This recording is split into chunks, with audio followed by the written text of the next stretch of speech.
Всем привет! Прошло довольно много времени с тех пор, как я перестал заниматься квадрокоптерами. И вот я приобрел вот такую вот игрушку и решил заняться самолетами. Это ZOE-HD Dart 250G. Такой футуристический внешний вид. Вот, я его буду собирать. Есть надежда его брать с собой в какие-то поездки, в путешествия, снимать там. Он обещает полетное время там около часа, если хорошо постараться, ужаться в аккумуляторах там, и в весе.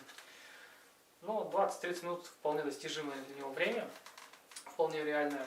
Я надеюсь на него выйти. И я, пожалуй, буду рассказывать, как я его буду настраивать и собирать. Сам процесс сборки, естественно, я не буду показывать, вряд ли нам интересно кому-то, как паять и так далее. Я, скорее всего, буду рассказывать именно, какое железо я буду туда устанавливать и как его буду настраивать. Пожалуй, это будет интереснее. Так, приступим. Сейчас покажу, что я сейчас в него установил, что планирую устанавливать. И, короче, погнали. Первое. Самолет маленький, реально очень маленький, внутри очень тесно. Итак, у меня было два варианта, что использовать. Либо PixRacer, который у меня остался от квадрокоптера, либо Motec F411 VSE. На Motec придется использовать прошивку iNav, а в PixRacer можно использовать ArduPilot. Все же у меня такое ощущение, что ArduPilot летает стабильнее, поэтому я решил все-таки пробовать PixRacer, хоть и, конечно, он и тяжелее, объемнее, но решил попробовать на нем. У него есть очень удобный Wi-Fi мост. Удобно к нему подключаться со смартфона в поле, в случае чего. Для конфигурирования не обязательно подключаться по USB. USB фактически используют только для перепрошивки. А вся остальная настройка, скачивание даже логов можно по Wi-Fi делать. Очень удобно. К сожалению, в 411 WSE нельзя загрузить ArduPilot. Когда я его заказывал, я этот момент не учел. По идее, нужно было лучше заказать F405 Wing. Он побольше, потяжелее, но можно использовать ArduPilot. Также в нем нет SD-карты, то есть некуда писать логи. А мне хочется все-таки логирование какое-то иметь. Поэтому PixRacer, хоть он и тяжелее. Что я сейчас на него уже установил? Предварительно установил Cadex Baby Turtle камеру. Это сама камера располагается здесь на носовой части. А записывающий модуль решил установить и закрепить вот так. Мне так понравилось, мне так больше понравилось.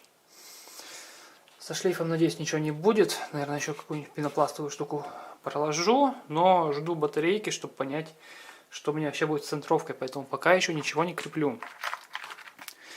Тут куча проводов. Поскольку у меня PixRacer, соответственно, мне нужно OSD отдельное. OSD, вот, микро-миним OSD использую. Взял вот такой вот матековский, по-моему, LC фильтр. Может, и не матековский, а может, матековский. Импульсный стабилизатор на 5 вольт. Выставил его напряжение постоянными резисторами. Вот, вручную спаял. И на обратной стороне спаял делитель резисторный для датчика напряжения. Пока что датчика тока не будет. Потому что был у меня Power модуль APM-овский, но он просто гигантский и тяжелый. Я сначала хотел его использовать, но потом от этой идеи отказался. Далее что? Установил Motec-овский мини-GPS. Вот такой M8Q. Очень маленький, очень легкий. Решил вырезать, потому что крепить там изнутри неудобно. Клеить его не хочется на скотч, потом не оторвешь. Решил лучше прорезать, потому что если использовать компас на нем, придется выставить его в горизонт. Поскольку площадочка, она под углом, под некоторым располагается. Соответственно, как-то его выравнивать надо будет. Надеюсь, не будет его видеопередатчик забивать, который будет тут же располагаться. Ну, видно будет в процессе. Регулятор пока использую родной. Поскольку мне нужен бег на 2 ампера, решил с него использовать бег для питания серв. Заказал я дополнительные микробеки с того же Banggood. Когда он они придут. Я думаю заменить его на коптерный 20-амперный. Валяются у меня вот такой регулятор 18-амперный Spider. Можно оценить размер. Конечно же, он и легче будет. Что еще? Мотор стандартный. Думаю, нужно будет ему выкос маленько изменить. Об этом все пишут, что выкос нужно ему менять, иначе он зарывается вниз носом. Сервы пока стандартные. Ну, в общем-то, пожалуй, на текущий момент пока и все. Жду, когда придет остальная электроника. А это передатчик дальнобойный R9M Mini. Где-то в крыле, я так думаю. Вот так вот его поместить. Ну вот так вот врезал пищалку поисковую. Вот, которая с PixRacer шла в комплекте. Ну, пожалуй, пока что и все. То есть жду, когда придет аккумулятор, чтобы понять с центровкой. Придет видеопередатчик, чтобы закрепить его там. Антенны, когда придут, чтобы антенну опять же поставить. Антенны заказал Foxeer Lollipop. Вроде как рекомендуют, их советуют. В качестве разъемчика планирую использовать XT30. Вот такие. Вместо XT60. Поскольку токи небольшие будут, я думаю, XT30 будет более чем достаточно. А вес тоже экономит. Так, вес. Что у нас с весом? PixRacer весит 12 грамм.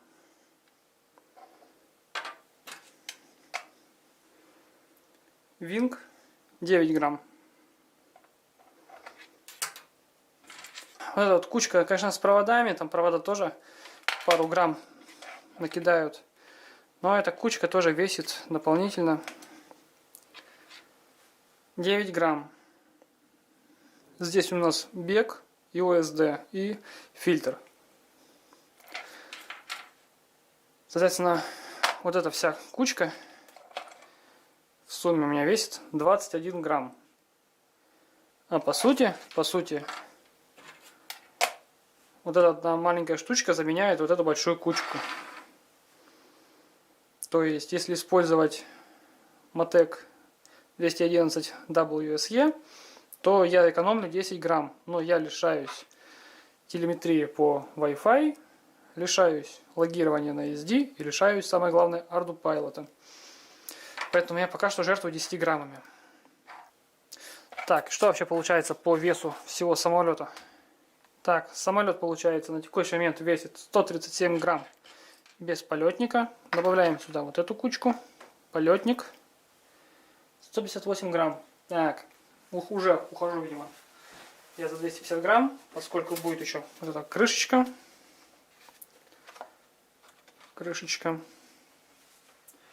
Еще будет эта вот стоечка для полетника. Так, 8. Да, 4 грамма добавляет. Поскольку как-то его крепить нужно. 168 грамм. Еще будет видеопередатчик. Ну, наверное, он вот типа такого будет. TX805 Мотековский заказал. Это 177 грамм. Антенна Lollipop. Будет с коннектором MMCX. Она легкая, конечно, там, по-моему, 6 грамм. Ну, кину эту Amway антенну. 186 грамм. И аккумуляторы. Аккумуляторы я заказал 1320C. Вес у них, по-моему, грамм 70. То есть, в принципе, я почти что прохожу вес, который можно летать без регистрации, бесплатно, без СМС и так далее. Вот. Поэтому вес получается пока что оптимистичный. Возможно, где-то можно будет ужаться. Ну, регулятор я вешать не буду. Конечно, если регулятор заменить, то, может быть, еще сэкономлю. Ну и, конечно, если PixRacer заменить на что-то более компактное, это 10 грамм. Даже больше, 14 грамм дополнительных. Вот если без PixRacer, однозначно я влезаю в 210 грамм. Вот такие дела. Итак, в этом видео я рассказал о том, из чего я буду собирать это маленькое летающее крыло, какое оборудование буду ставить, Сейчас я буду ждать, когда придет все остальное. Banggood мне до сих пор еще не отгрузил радиоприемник с модулем передающим. Поэтому я небольшой жду, когда все это дело придет. В дальнейших видео буду рассказывать о том, как я это буду устанавливать, настраивать ArduPilot на летающем крыле. У меня есть опыт настройки коптера. Буду разбираться в настройке летающего крыла. Это мое первое летающее крыло. Я буду запускать в первый раз. Надеюсь, в первый раз я его не разобью. Если видео вам было полезно и понравилось, ставьте лайки, подписывайтесь на канал. А я с вами прощаюсь. Пока-пока.